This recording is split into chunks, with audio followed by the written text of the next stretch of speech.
Good afternoon. My name is Justin Noble, and I'm going to now give a demonstration of how to deposit data with NACJD.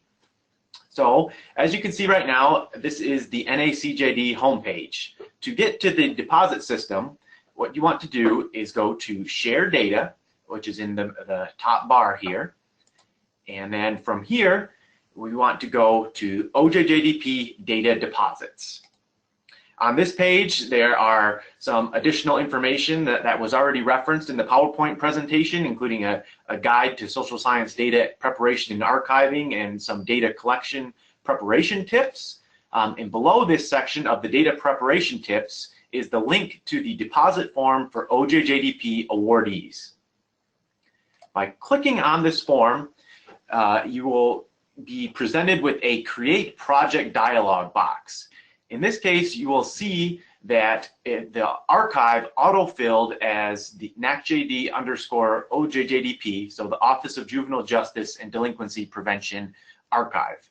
At this point, you would name your project, and then there is another question at this Create Project stage, which asks if this deposit or submission is related to an existing ICPSR data collection or series. So in many instances, it will not be related to an existing study, but if it is, you can select yes, and there are some additional questions. This just allows us on our end, when we begin the data curation process and archival process, to be able to link any new data submissions to existing data collections or that are already housed at the National Archive of Criminal Justice Data. In this instance, I'm just going to X out of this because prior to this presentation, I already created a project, a demonstration project here. And so once you clicked Create a Project, something like this would appear.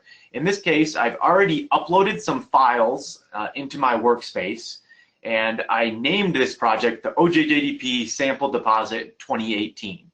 In this case, if I wanted to go in and edit the title, I would click the Edit Project Header button here, and I'd be able to provide, go in and edit the project title and also clarify the question about whether this is related to an existing data collection or not. There are 5 main sections here in the ICPSR deposit workspace.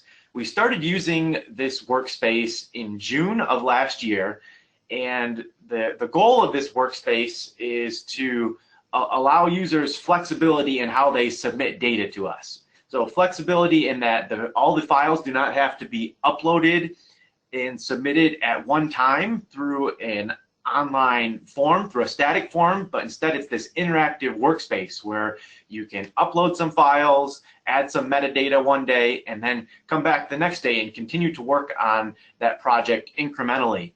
Alternatively, if you want to do it all at once, you can also do that. So on the left, we have a navigation bar, and this allows a user to navigate across multiple projects in case they have multiple submissions that they are sending to NACJD for archiving. In this instance, it's broken down into 2 sections, both your workspace, so that those are projects that were created by yourself. So in this case, I have the OJJDP sample deposit that I'm working on. And then there are also projects that another person has created, but then has shared with you. And so in that case, there's a section for these shared projects as well. Once you go back into a particular project workspace, there are 4 main sections besides this navigation bar on the left. The first section is the data portal here, which is in the center of the ICPSR deposit workspace. The main purpose of this is for you to upload your files. So upload all of your data and documentation files. In this case, I created a folder for study documentation files as well as technical documentation.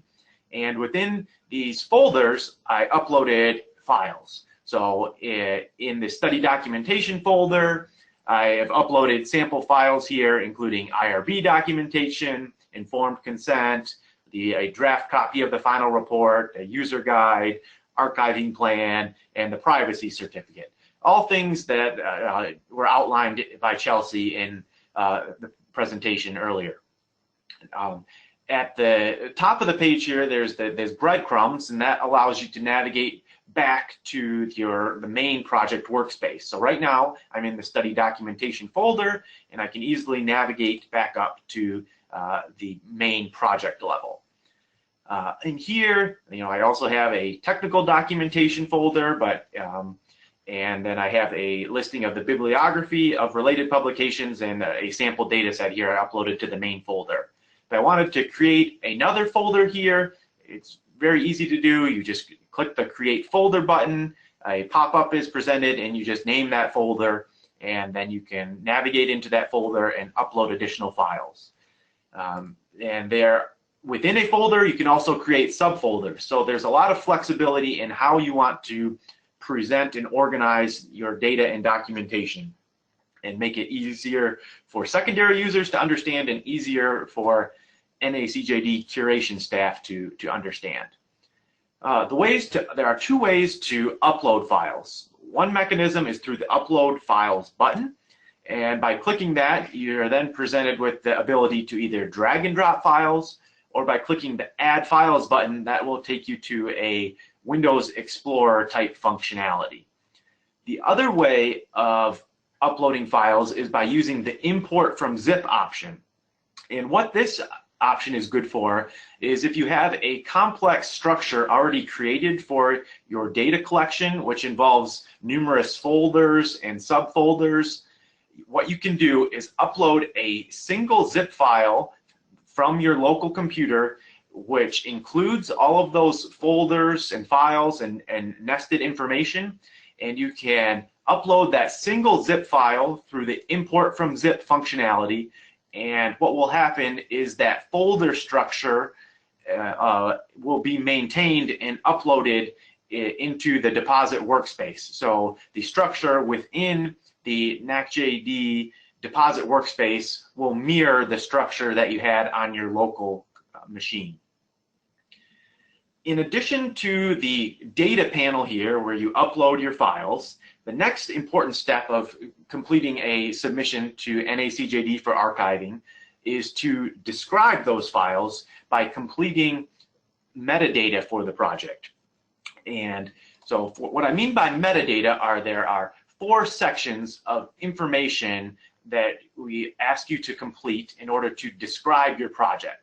So there is a high-level project description field, heading, scope of project, methodology, and then related publications. And within each of these headings, there are numerous subfields that allow you to describe your data collection. The importance of this is so that secondary users can understand your data collection, as well as the NACJD data curation staff. So we encourage depositors to complete as many fields as possible, because the information that you enter in these fields will be translated into the home page when your data are released on the NACJD homepage, on the NACJD homepage. For each field, there is a question mark, and that provides some additional help information, which is a descriptive information about that particular field. So if you're uncertain what we mean by geographic coverage, you can click the help button and it'll provide a definition as well as some links to where applicable. And again, we just encourage data depositors to complete as much information as possible, because all of these fields are directly matched to fields that appear on the ICPSR and NACJD homepages when secondary users come to access and download your project. In the related publications field, basically there are 2 ways of documenting your bibliography of related publications.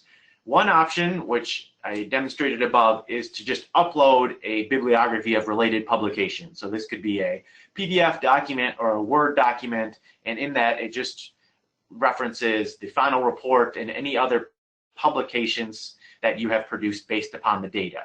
Another alternate way, if you don't already have a bibliography created, is to add the publications into the related publications field. There is an add value button here, and what you can do is either manually enter a citation. So there's many different publication types. You would select the type, so whether it's a journal article or a conference paper or presentation, and then they would have the various fields associated with that particular citation type. But the neat feature that we have is the ability to import via DOI. DOI stands for Digital Object Identifier. And so a DOI is a unique identifier that gets permanently associated with some type of digital object. So many journal articles get assigned a DOI. So by using this functionality, all you have to do is enter your DOI number into this field and click import, and it'll automatically pull in all of the citation information associated with that particular publication. Below this metadata panel is something called the project communication log. This allows for interaction with ICPSR and NACJD staff. By clicking on the add entry field, it allows you to add comments associated with your deposit. So when you enter a comment in here, an email will automatically be sent to the appropriate staff at ICPSR.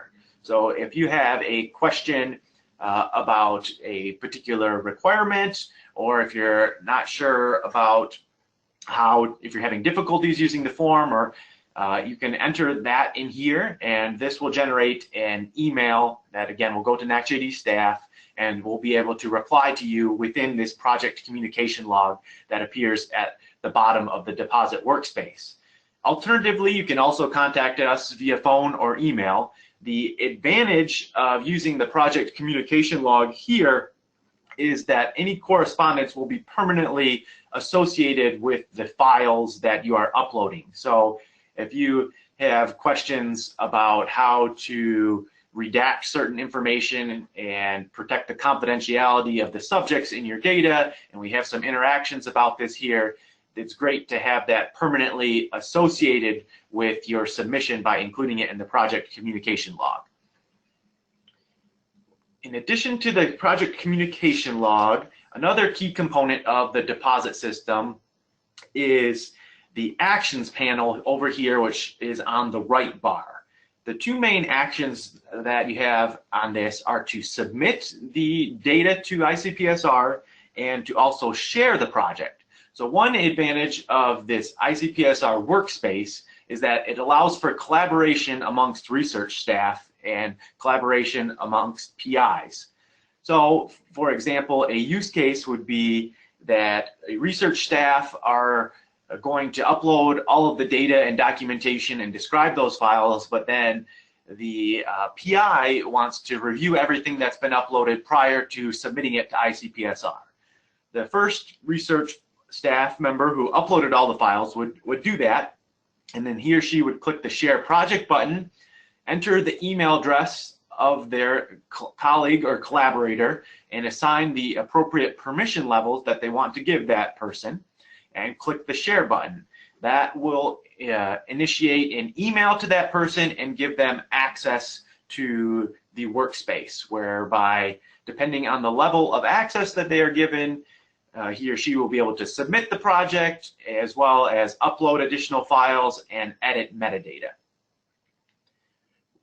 If you have any questions when you come across and it's the time to archive the data file, another option is to click the guided tour button here. And what that'll do is it'll just give a brief overview of these panels that I just went over. It'll give an overview of uploading files, of describing the files and entering the metadata, of the project communication log, and also how to submit and share the project. So this is just kind of a link that'll give you a real quick synopsis of how to use the main functionality in the ICPSR, the NACJD deposit system.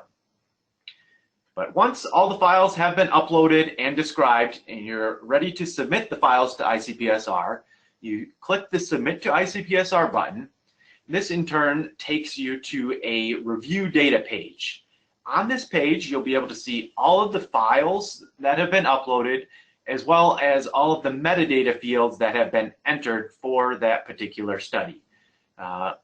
Within this page, you cannot edit everything. It just allows you to review everything. If you want to make additional edits or upload additional files, you simply click the Back to Workspace button, and that'll take you back to your project workspace where you can proceed with making additional edits or additions. You can also click within the folders if you created folders and see all the files that were uploaded here within the system. After you've reviewed everything here, and then there's one final step, and that is to click the Proceed to Submit button. What this will do is take you to the final page where you are asked to complete a couple of additional questions as well as sign the deposit agreement. So with respect to the questions that are asked on this page, there's a question about disclosure risk as well as a question about copyright. So disclosure risk asks if there's any confidential information in the submission. This is a good place to indicate whether there are any potential confidentiality or disclosure concerns. And so here you can make recommendations to us about whether the data should be publicly released and made available for download on the website, or whether we need to have an application process in place due to sensitive information that was collected. So we do have different archiving levels at ICPSR and dissemination levels, and protecting the confidentiality of research subjects is one of our #1 priorities. The other question here is about copyright, and that's a matter of if there's any copyrighted material in the deposit that requires special consideration regarding whether to disseminate it. So if you had to pay for access to some secondary data, if you had scales or copyrighted instruments that you were using, this would be a place where you could upload and describe notes about any potential copyright concerns. There is a last catch-all box here where it allows you to provide additional information to us about this submission. And then lastly, we have the formal deposit agreement.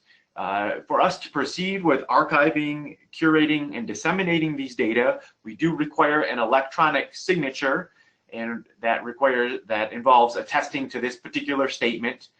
And once you've read through this statement and agreed to these terms, the most common option is to select the first option, and that is to agree to the deposit agreement and formally complete the submission by typing your name and electronically signing the deposit. In the case that you do not have the authority to agree to the terms and instead want to have someone else sign off on the deposits to make the formal submission, for example, if you're a member of the research team but you want to have the primary principal investigator sign off, you can enter his or her information here, and then they will be able to go in and review all the materials that have been uploaded and complete the electronic signature. There are also two other options here. One is if the data are in the public domain, you can provide a description here for why the materials can be distributed freely, and then the other option is to upload some type of alternate agreement or document that grants the depositor, that grants you the right to submit the files. But again, most commonly, what we request OJJDP grantees to do is to complete the electronic signature or to enter an alternate contact here and allow that person to finalize the agreement by completing the signature, which again would be requested through an email notification by entering the email address here. At this point, I'm going to navigate back to the presentation and turn things over to Chelsea again and allow her to talk about what happens after you've completed the deposit. Okay, so I just have a few more slides about the steps that occur after you've finished your deposit. So first, we're going to conduct an initial review to make sure that all of the required items have been submitted. We will compare the items you've submitted against the checklist of required items that we've gone over in these slides, but also against your data archiving plan to ensure that any items that you intended to give us were included in your deposit. If we don't have all of the items, or if we have any other issues with the files you've submitted, we will contact you to get those issues resolved. Once we have the full deposit, our curation staff will conduct a full review. This is a more thorough review of your data and documentation, including more micro-level things such as ensuring that all variable labels, value labels, etc. are in place, and ensuring that there are no coding or missing data or other issues. If they do find any issues during their full review, we'll be in further contact with you to get those issues resolved. Once all of these issues are resolved and details related to data processing, release methods, etc. have been worked out, your study will move on for data curation and release.